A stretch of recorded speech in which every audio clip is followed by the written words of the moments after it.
A gente vai falar agora, prometemos agora há pouco, sobre saúde, e já estamos aqui com o médico Juliano Aito. Nosso assunto com ele, a partir de agora, é câncer de próstata. A gente vai falar, e a pergunta que o senhor sempre deve ouvir quando vem a entrevistas é exatamente sobre a questão da prevenção, que envolve um exame que, infelizmente, ainda é motivo, ainda é alvo de preconceito dos homens. A primeira pergunta é, doutor, é possível prevenir o câncer de próstata e qual é a idade ideal que os homens devem procurar um urologista?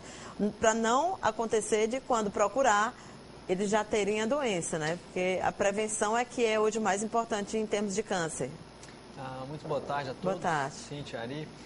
O câncer de próstata é o câncer mais prevalente do homem, né? Depois dos tumores de pele, é o câncer e o segundo câncer que mais mata, né? Então, os dados são relevantes. Infelizmente, não existe uma fórmula eficaz para a gente prevenir o câncer, para impedir o aparecimento do câncer. O que a gente consegue fazer é um diagnóstico precoce. A gente consegue diagnosticar o tumor ainda numa fase inicial, se todo homem com mais de 40 anos fizer os seus exames regulares, exame de sangue, uma dosagem de uma substância produzida pela próstata, que é o PSA, e o exame de toque pelo reto, através do qual o médico urologista sente a superfície da próstata e pode identificar algum nódulo, alguma suspeição de tumor. Se isso for feito, nós vamos descobrir todos os tumores em fase inicial, fase em que a cura pode ser atingida em mais de 90% dos casos. Então, isso que é a mensagem importante que a gente deixe registrada aqui. A prevenção do câncer de próstata é igual ao diagnóstico precoce. E para isso precisa do exame de sangue e exame digital pelo reto anualmente a partir dos 40 anos. Doutor, eu não sei se há um trabalho da saúde nesse sentido no Brasil, mas eu sei que eu estou verificando aqui pelas mensagens que estão chegando, que se os homens não se tocam, as mulheres estão se tocando. Porque das mensagens que nós recebemos até agora, a maioria é de mulheres, esposas, que estão preocupadas com a saúde dos seus maridos. A Conceição, por exemplo, que é do povoado Tapuí, na zona rural de Teresina, já quer saber quais são os sintomas do câncer e, mais uma vez, a questão da idade. Parece que há sempre uma preocupação entre que sintomas seriam esses e qual seria a idade. E uma outra telespectadora, a Conceição, pergunta o seguinte, qual é a principal causa... Aliás, esse é o Marcos da Zona Norte. Qual é a principal causa do câncer? Se é que tem uma causa, se é genético? Esse dado, Cíntia, que você falou, é muito interessante. No consultório, a gente observa esse mesmo fato. Mais da metade das consultas são marcadas, são agendadas pelas mulheres. As mulheres realmente têm um senso de preservação familiar. Incrível, né? Incrível. Então, isso é muito importante. Bom, o câncer de próstata, ele não dá sintomas na fase inicial. Sim. Não tem sintomas, uma doença totalmente assintomática. Numa fase intermediária, os sintomas são muito semelhantes ao crescimento benigno da próstata. E que sintomas são esses? O homem passa a ter dificuldade de urinar, o jato urinário começa a ficar fraco, ele acorda várias vezes à noite para ir ao banheiro, para urinar, tem a sensação de o desejo urgente de urinar e chega no banheiro, só urina, tem gotas de micção. Então, são sintomas de dificuldade miccional, sintomas de uma fase intermediária da doença. Quando a doença já sai da próstata, uma fase já avançada, os sintomas são decorrentes do implante dos tumores nos ossos. Então, o homem passa a ter dor óssea, principalmente na região lombar. Bem, aí, infelizmente, nessa fase a gente não fala mais em cura, Doutor Juliano, o jornalista Frei Ribeiro publicou na coluna dele, esta semana, uma nota dizendo que nenhum órgão, eu não vou citar o órgão, porque não sei se a informação é precisa, mas ele citou que em um órgão do Ministério Público, boa parte dos funcionários estava com câncer de próstata, sem citar nomes. Ele atribuiu isso, na opinião dos próprios doentes, ao estresse que envolve a atividade pública neste órgão. Aí eu pergunto, o tipo de profissão, o tipo de atividade profissional, tem alguma relação com a incidência maior da doença? O estresse pode ser um fator desencadeador ou não existe nenhuma relação psicossomática? É uma relação muito difícil de ser comprovada cientificamente, porque é difícil você mensurar o estresse e saber até que ponto isso causa uma incidência maior do câncer de próstata. Mas a gente sabe que o câncer de próstata ele é multifatorial, existem vários fatores de risco, não existe uma única causa. Né? E o câncer é uma doença que guarda relação com a imunidade, com a nossa imunidade, com as nossas defesas. E o estresse influi ativamente nas nossas defesas, diminuindo as defesas e tornando o nosso organismo um alvo mais fácil de outras doenças. Tem alguma relação? E do tumor também, entende? Tá. Porque o tumor, o que é? O tumor é uma multiplicação desordenada das células. E a gente tem mecanismos próprios de controle dessa multiplicação. Se por alguma razão esse mecanismo é perdido, ou seja, por uma baixa imunidade, pode alterar esse mecanismo de controle, o câncer pode aflorar, pode aparecer. Doutor, tem alguma relação com a vida sexual das pessoas? Há algumas perguntas sobre isso. Práticas sexuais poderiam ser causadoras de... Essa relação, Cíntia, das inflamações, infecções e a sua relação com o câncer tem sido estudadas exaustivamente.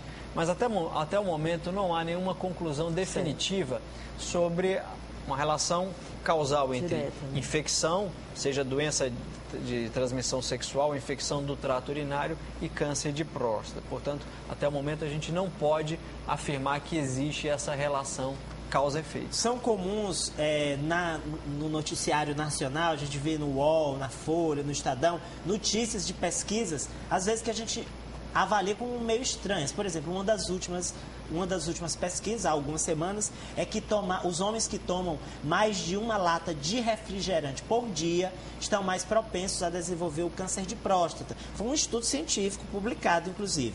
Uma outra pesquisa diz que vai ser lançado um comprimido que substituiria a necessidade do exame de toque. Então, eu gostaria de saber o que é lenda, o que é mito em relação ao consumo de refrigerante. E tem muita gente perguntando se o exame ainda é o mesmo, se já mudou. Tem várias perguntas aqui. O exame ainda é o mesmo. O exame de sangue anual, o exame de toque digital pelo reto anual. Existe muita pesquisa no sentido de se descobrir ferramentas auxiliares que possam refinar esse diagnóstico. E provavelmente nos próximos anos a gente já vai... Nos Estados Unidos já existe uma outra substância que é dosada no consultório do urologista, que pode ajudar naqueles casos em que o médico não sabe ao certo se o paciente vai ser beneficiado do exame invasivo, que é uma biópsia da próstata, ou não. São aqueles casos em que o exame de sangue, o PSA, está alterado e o toque digital da próstata é normal. Então, existem estudos com exames de imagem, ressonância magnética, ultrassom com contraste, que podem ter nos próximos anos também uma aplicação prática real. Mas nos dias de hoje, em qualquer local do mundo, os exames fundamentais para o diagnóstico precoce do câncer de próstata são toque retal e exame de sangue através do qual se coleta o refrigerante. Tem algum sentido? Com relação faz sentido. Esse estudo foi um estudo publicado há poucos meses.